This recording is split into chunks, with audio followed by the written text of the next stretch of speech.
जय जय शङ्कर हर हर शङ्कर जय जय शङ्कर हर हर शङ्कर जय जय शङ्कर हर हर शङ्कर जय जय शङ्कर.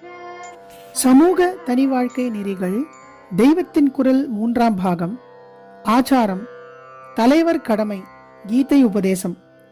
பகவான் கீதையில் நன்றாக எச்சரிக்கை பண்ணியிருக்கிறார். லோகாச்சாரங்களுக்கு, உலக வழக்கங்களுக்கு வித்தியாசமாக நீ போனாயானால் உன் அளவில் நீ அவற்றை விட்டுவிடலாம் என்றாலும் கூட நீ ஜனங்களுக்கு தப்பான வழிகாட்டியாகி விடுவாய்.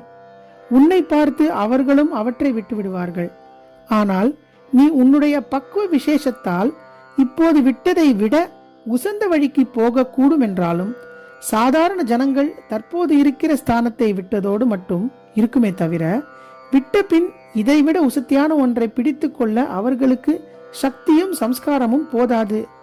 இருக்கிற பிடிப்பையும் விட்டுவிட்டு இன்னும் கீழே விழுந்து விடுவார்கள் என்ற இவ்வளவு அபிப்பிராயங்களையும் அடைத்து வைத்துத்தான் சக்தாக கர்மண்ய வித்வாம்சோ யதா குர்வந்தி பாரத குர்யாத் வித்வாம் ஸ்ததா அசக்த சிகீர்ஷுர் லோக சங்கிரகம் ந புத்தி பேதம் ஜனயேத் அஜ்ஞானாம் கர்ம சங்கினாம் என்றார்.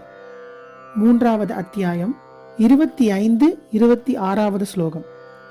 ஜனங்கள் பொதுவாக கர்ம சங்கிகளே, அதாவது காரியத்தில்தான் கட்டுப்பட்டிருப்பவர்கள்.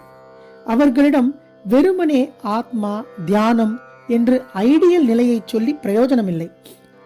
சாஸ்திரங்களில் அவர்களுக்கு அநேக காரியங்களை கொடுத்து அதற்கு திருஷ்டமாகவோ அதிர்ஷ்டமாகவோ இன்னின்ன பலன் என்று சொல்லியிருக்கிறது. வேதத்தில் சொல்லியிருக்கப்பட்ட அநேக யாக யஜ்ஞங்களுக்கு இப்படிப்பட்ட பலன்களை தான் சொல்லியிருக்கிறது. இந்த லோகத்திலேயே மழை பெய்து தானிய சம்ருத்தி உண்டாகும், அல்லது மேதா விலாசம், சதசில் வாக் விலாசம் உண்டாகும், முடிவாக ஸ்வர்க்க வாசம் கிடைக்கும் என்றே சொல்லியிருக்கும். இந்திரியங்களால் இன்பங்களை அடையும் ஸ்வர்க்க வாசத்தை தான் சொல்லியிருக்குமே தவிர, இந்திரிய பந்தமெல்லாம் தெரித்து போன மோட்சமான ஜீவ பிரம்ம ஐக்கியத்தை கர்மாவுக்கு பலனாக சொல்லியிருக்கவில்லை.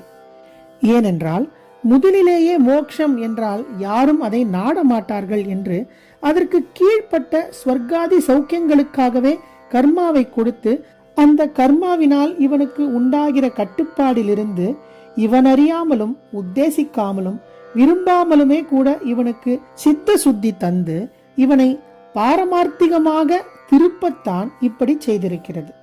பிற்காலத்தில் மதம் என்பதில் யஜ்ஞ கர்மா குறைந்து விட்டது.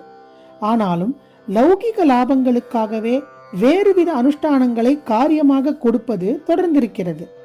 ராமேஸ்வரத்துக்கு போ, அரச மரத்தை சுற்று, பிள்ளை பிறக்கும், சூரிய நமஸ்காரம் பண்ணு, நேத்திர ரோகம் சரியாக போகும், கனகதாரா ஸ்தவம் சொல்லு, ரூபாய் வரும் என்றெல்லாம் லௌகிக பலன்களுக்காகவே பல காரியங்களை சாஸ்திரம் சொல்கிறது.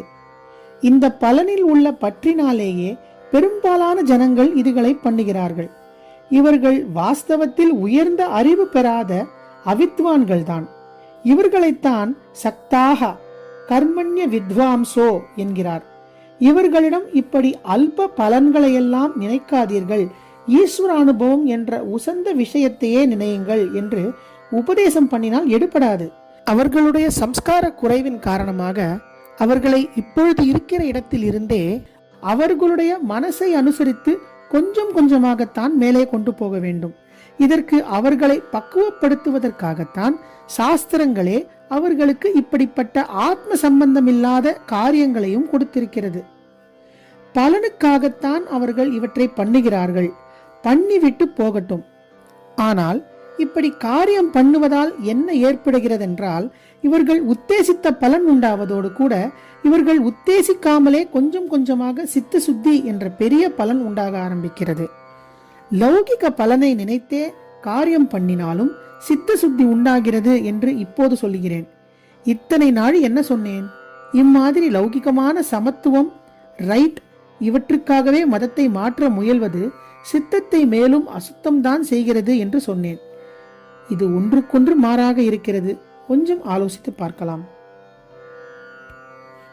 3 விதமான கொள்கைகள், 3 கட்சிகள். ஒன்று, மதமே ஒரு ஸ்டேஜ் வரையில் உலக சம்பந்தமான சௌக்கியங்களையும் ஆதரித்து காரியங்களை கொடுப்பது. இன்னொன்று, மதம் ரொம்ப உசந்த லட்சியத்துக்காக ஸ்வச்சமான ஆத்மா என்கிற ஹை லெவலை மட்டும் சேர்ந்ததாக இருக்க வேண்டும். ஆதலால் அதிலிருந்து சடங்கு, சின்னம், கர்மா எல்லாவற்றையும் அப்படியே உருவிவிட்டு அதை சீர்திருத்த வேண்டும் என்பது. மூன்றாவது, லௌகிகமான அபிவிருத்திகள், ஸ்வயமரியாதை, சயின்டிபிக் அவுட்லுக். இதை ரீசன் என்றும் சொல்கிறார்கள்.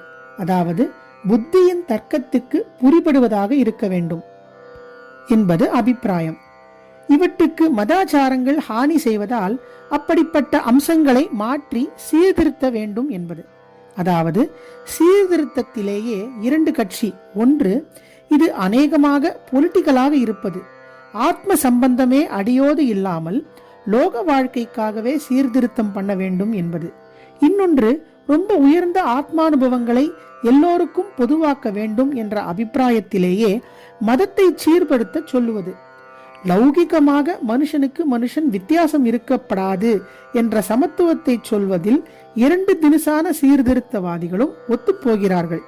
இதுவரை நான் சீர்திருத்தக்காரர்கள் என்ற போது 2 கோஷ்டிகளையும் கலந்து கலந்து சொல்லிக் கொண்டு வந்துவிட்டேன். அதனால் கொஞ்சம் குளறி போயிருக்கும். இப்போது என்னமோ இப்படி பேச ஆரம்பித்ததில் எனக்கே துளி துளி புரிந்து கொண்டு வருவதால் உங்களுக்கும் கொஞ்சம் தெளிவு பண்ண பார்க்கிறேன்.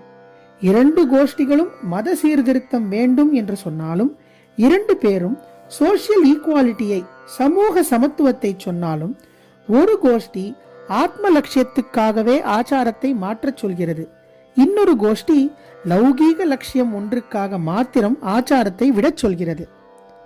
ஜெய ஜெய சங்கர, ஹரஹர சங்கர, மகாபெரிவா சரணம்.